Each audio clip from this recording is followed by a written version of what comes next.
കൂനന്തയിലെ വീട്ടമ്മയുടെ കൊലപാതകം പ്രതി ഗിരീഷ് ബാബുവുമായി അപ്പാർട്ട്മെന്റിൽ പോലീസ് തെളിവെടുപ്പ് നടത്തി. കളമശ്ശേരി കൂനന്തൈ അമ്പലം റോഡിലെ അപ്പാർട്ട്മെന്റിൽ നടന്ന കൊലപാതകത്തിലെ പ്രതിയെ തെളിവെടുപ്പിനായി കൊണ്ടുവന്നു. ഇന്ന് വൈകിട്ട് 3 മണിയോടെയാണ് അപ്പാർട്ട്മെന്റിൽ പോലീസ് പ്രതിയെ എത്തിച്ച് തെളിവെടുപ്പ് നടത്തിയത്. തൃക്കാക്കര, തെങ്ങോട് എന്നിവിടങ്ങളിലെ തെളിവെടുപ്പിന് ശേഷമാണ് കൂനന്തയിലെ അപ്പാർട്ട്മെന്റിൽ കൊണ്ടുവന്നത്. റിയൽ എസ്റ്റേറ്റ് ഇടപാടുകാരിയായ ജെയ്സി ഒറ്റയ്ക്ക് താമസിച്ചിരുന്ന അപ്പാർട്ട്മെന്റിൽ വെച്ചാണ് കൊലപാതകം നടന്നത്. പെരുമ്പാവൂർ ചുണ്ടക്കുഴി കൊറോട്ടുകുടി വീട്ടിൽ ജെയ്സി എബ്രാഹിമിനെയാണ് ഗിരീഷ് ബാബു കൊലപ്പെടുത്തിയത്.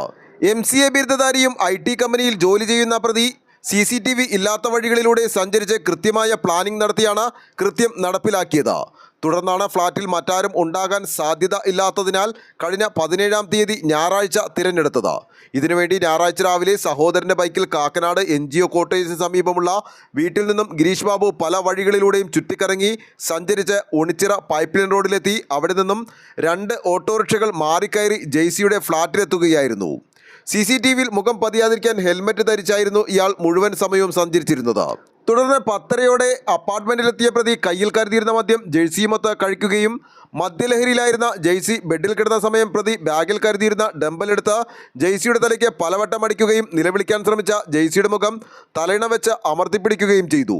തുടർന്ന് മരണം ഉറപ്പാക്കിയ പ്രതി മരണം ബാത്റൂമിൽ തെന്നി വീണ് പരിക്കേറ്റതാണെന്ന് വരുത്താനായി ബോഡി വലിച്ച് നിലത്തിട്ട് ബാത്റൂമിലേക്ക് എത്തിക്കുകയുമായിരുന്നു. അതിനുശേഷം ശരീരത്തെ രക്തം കഴുകിക്കളഞ്ഞ് ആ സമയം പ്രതി ധരിച്ചിരുന്ന ഷർട്ട് മാറി പ്രതി ബാഗിൽ കരുതിയിരുന്ന മറ്റൊരു വസ്ത്രം ധരിച്ച് ജെയ്സിയുടെ കൈകളിൽ ധരിച്ചിരുന്ന 2 സ്വർണ്ണവളകളും ജെയ്സിയുടെ 2 മൊബൈൽ ഫോണുകളും കവർച്ച ചെയ്ത് ഫ്ളാറ്റിൻ്റെ വാതിൽ അവിടെയുണ്ടായിരുന്ന താക്കോൽ ഉപയോഗിച്ച് പുറത്തുനിന്ന് പൂട്ടിയ ശേഷം ഈ താക്കോലുമായും പ്രതി മറ്റൊരു വഴിയിലൂടെ ഒരു ഓട്ടോറിക്ഷയിൽ കയറി വീണ്ടും പൈപ്പ് ലൈൻ ജംഗ്ഷനിൽ എത്തി അവിടെ പാർക്ക് ചെയ്തിരുന്ന ബൈക്കുമെടുത്ത് രക്ഷപ്പെടുകയായിരുന്നു.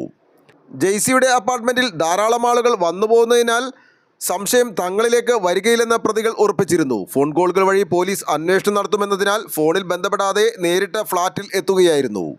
തുടർന്നുള്ള ദിവസങ്ങളിൽ അപ്പാർട്ട്മെന്റിനും പരിസരത്തും വെളുപ്പിനെയും മറ്റും വന്ന പ്രതി പോലീസിന്റെ നീക്കങ്ങൾ എന്തെങ്കിലുമുണ്ടോ എന്ന് നിരീക്ഷിക്കുകയും ചെയ്തിരുന്നു. കളമശ്ശേരി SHO MB ലത്തീഫിന്റെ നേതൃത്വത്തിലുള്ള കളമശ്ശേരി പോലീസാണ് ഇന്ന് തെളിവെടുപ്പിനായി എത്തിയത്. News desk, Kalamassery.